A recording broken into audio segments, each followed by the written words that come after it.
Bismillahirrahmanirrahim. Assalamualaikum warahmatullahi wabarakatuh. Alhamdulillahi rabbil alamin. Wassalatu wassalamu ala rasulillahil karim nabiyyina Muhammadinil amin wa ala alihi wa sahbihi ajma'in wa ba'd. Saudara-saudariku dimanapun anda berada, semoga kita semua senantiasa dianugerahi kesehatan paripurna yang menjadikan kita mampu meningkatkan ibadah dan ketakwaan pada Allah subhanahu wa ta'ala. Semoga seluruh aktivitas kita sampai detik ini dirahmati dan diridhai oleh Allah Subhanahu wa taala. Teman-teman, seperti diketahui bahwa Ramadan semakin mendekat. Dalam hitungan hari, bulan mulia ini yang tentunya dipenuhi dengan berbagai keistimewaan akan kita hadapi bersama dan membutuhkan persiapan-persiapan paripurna seperti yang banyak telah kita pelajari.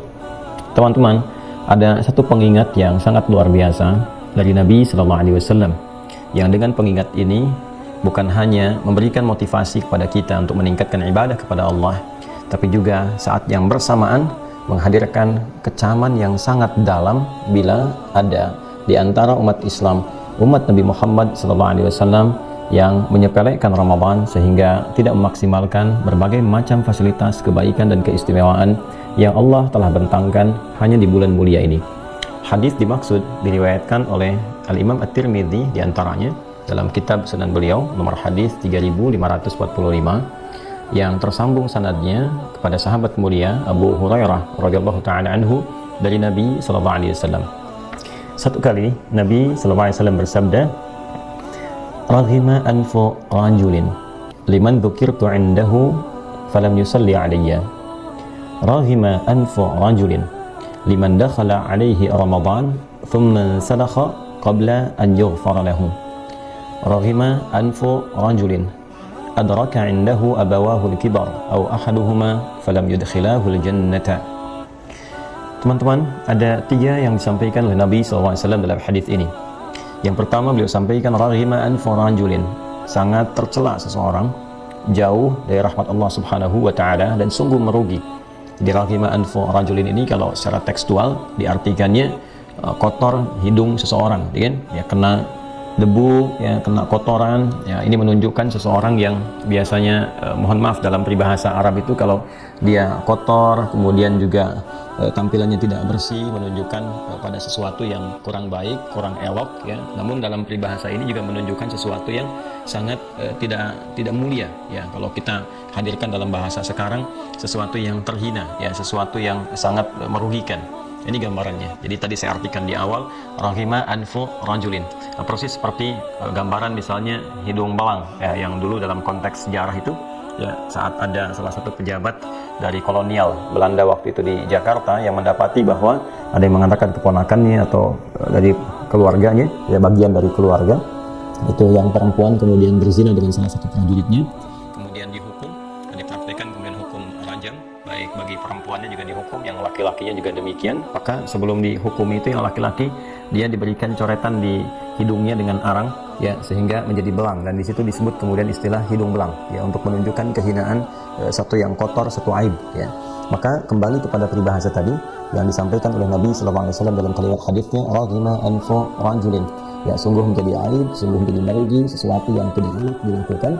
Liman dzukirtu 'indahu falam yusalli 'alaihi. Yang pertama adalah orang-orang yang disebutkan namaku kata Nabi Muhammad SAW, ya, maka dia tidak bersalawat kepada Rasulullah. Ya, disebutkan nama Nabi Muhammad SAW, tapi dia tidak bersalawat. Jadi aib kata Nabi, seseorang yang disebutkan nabinya, ya kan, orang yang telah diutus Allah Subhanahu wa taala untuk membimbing dia menuju kebaikan, memberikan syafaat pada kemuliaan, mengajarkan pada kebaikan, membawa pedoman yang mengantarkan pada kesuksesan, kebahagiaan, bahkan ketika disebutkan pun tak mampu bersalawat kepada Nabi Sallallahu Alaihi Wasallam. Bahkan dengan salawat itu pun sebetulnya kasih sayang Rasulullah yang memohonkan kepada Allah, ya kan? Dengan mencintai Nabi menyebutkan salawat, justru kembali kepadanya 10 kebaikan, ya kan? Man shalla alayya salatan sallallahu alaihi asyra salawat. Siapa yang bersalawat kepadaku kata Nabi sallallahu alaihi wasallam, maka Allah memberikan 10 kemuliaan kepadanya. Jadi bukan berarti Nabi menginginkan, ya, hal-hal yang disanjung, ditinggikan, bukan itu poinnya. Ya, Nabi sampai menginginkan semua umatnya itu, laki-laki, perempuan, siapapun mendapat kemuliaan lebih. Bahkan dengan mengingat nabinya saja yang menghadirkan kemudian ketakwaannya kepada Allah, ingat pedomannya, ingat kemuliaan-kemuliaannya, justru Nabi mengharapkan, ya Allah berikan kemuliaan kepadanya, balas ia. Ya, sampai di titik ini kita bisa memahami bagaimana kasih sayang seorang Rasulullah SAW kepada seluruh umatnya. Ya, sampai mendapatkan persaksian dalam Al-Quran yang di surat At-Taubah itu yang viral. Laqad ja'akum rasulun min anfusikum azizun 'alaihi ma 'anittum harisun 'alaikum bil mu'minina raufur rahim. Kalian telah mendapati, kata Allah, seorang rasul yang sangat luar biasa. Azizun 'alaihi ma 'anittum, ya, yang saking tingginya perhatian beliau kepada engkau, beban kalian itu kalau mampu ditanggung oleh Nabi akan dipikul. Kan? Jadi tidak ingin melihat umatnya punya beban. Ya, kita bisa gambarkan seorang yang mungkin saya, Anda, atau kita semua tak akan luput dari maksiat, kan? Masya Allah, sangat ringan dengan mencintai Rasulullah, bersalawat kepadanya, kita mendapatkan anugerah 10 kebaikan dari Allah Subhanahu wa Ta'ala, dan boleh jadi akumulasi itu mendatangkan syafaat Rasulullah kemudian di hari akhir. Kan? Saking cintanya, kata Allah, pada kalian itu, kalaupun kalian bersua dengannya punya beban, Nabi ingin mengambil beban itu, ya, seakan-akan mengharapkan umatnya gak punya beban. Ya, maka dengan sosok seperti itu seharusnya mendengar saja kita sudah bukan hanya mengingat tapi menghadirkan cinta kepada Rasulullah sallallahu alaihi wasallam. Ya, jangan bandingkan dengan Rasulullah lah. Anda saja kalau misalnya mencintai satu sosok atau menyayangi public figure tertentu misalnya, itu kan senang, mendoakan dan sebagainya. Bukankah ketika disebut namanya ada kesenangan, ada kebahagiaan? Ini Rasulullah yang nggak bisa dibandingkan dengan manusia manapun. Kan? Ini satu. Jadi yang kedua, raghima anfu rajulin. Nah, ini yang menariknya kaitan dengan Ramadan. Raghima anfu rajulin liman dakhala alaihi ramadhanu. Ya, tercela aib bagi seseorang, sungguh merugi, gitu kan? Orang yang mendapati Ramadan. Jadi dia bisa hadir di bulan Ramadan, gitu kan? Bisa kemudian yang mendapati keistimewaan yang orang-orang belum tentu bisa meraihnya. Ya, peluang Lailatul Qadar, diampuni dosa, kemudian juga pahala yang begitu melimpah, kesalahan dan dihapuskan dan sebagainya. Cuma sayang, ya, thumman salakha falam yughfar lahu, ya, sampai kemudian bulan itu habis Ramadannya tapi dia tidak mendapatkan ampunan Allah Subhanahu wa Ta'ala. Ya, dan kalimatnya itu menggunakan fi'il mudhari, ya, kalimatnya menggunakan fi'il mudhari, lam yughfar, ya, dan dia tidak mendapati, tidak diampuni. Poinnya kalau mudhari dalam bentuknya pasif, mudharinya pasif, ya, majhul, bukan mudhari yang maklum tapi majhul, ya, dia tidak mendapati ampunan, atau kalau kita jadikan bentuk pasifnya tidak diampuni dosanya selama bulan itu. Ya, ini menunjukkan kesan begini. Jadi ketika kalimat menggunakan fi'il mudhari bentuknya menggunakan majhul atau bentuk pasif, ini sebetulnya memberikan kesan kepada ketiadaan ikhtiar untuk menjemput. Ya, jadi Allah membuat satu aturan. Siapa yang minta ampun, diampuni. Siapa yang memohon dalam Lailatul Qadar misalnya, diberikan banyak kemuliaan. Ya, kesalahan siapa yang minta diampuni, digugurkan kesalahannya. Allahumma innaka afuwun tuhibbul afwa fa'fu anni. Diajarin oleh Nabi SAW, ya, Nabi mengajarkan kepada Sayyidah Aisyah doa yang dimohonkan dalam setiap jeda kesempatan salat tarawih untuk menghapuskan kesalahan. Salatnya kalau benar bisa menggugurkan dosa-dosa, mendapatkan malam Al-Qadar. Nah, dia diberikan oleh Allah semua peluang itu sampai akhir Ramadan, tapi tidak memanfaatkan. Tidak memanfaatkan. Ya, karena itu yang seharusnya hari pertama bisa mendapatkan ampunan, dia nggak diampuni. Tidak diampuni itu dalam konteksnya apa? Maksudnya dia tidak memanfaatkan waktu-waktu itu dengan maksimal. Diberikan waktu untuk berdoa, dengan berdoa. Dikasih kesempatan tarawih dengan semua pemberian yang baik, dia tidak manfaatkan. Diberikan kesempatan baca Al-Quran, pahala melimpah, dia tidak memanfaatkan. Ya, senyamannya aja, cuma tahan lapar, tahan haus, nunggu sahur, nunggu buka, gitu kan. Nah, orang-orang yang menganggap ringan Ramadan sehingga tidak memanfaatkan semua kesempatan-kesempatan terbaik, keistimewaan yang hanya didapati di bulan itu, tidak ada di lainnya, maka kata Nabi SAW, orang-orang yang demikian adalah orang-orang yang merugi dan aib bagi mereka. Dikasih kesempatan, yang mencipta kita, yang menyayangi kita dengan rahmat dan rahim, dikasih tapi nggak dimanfaatkan, maka orang seperti itu jauh dari rahmat Allah, aib bagi dirinya, dan tentu sangat merugi dalam kehidupan. Ya kan? Diberikan kesempatan mendapati Ramadan tapi tak mampu diampuni di bulan itu.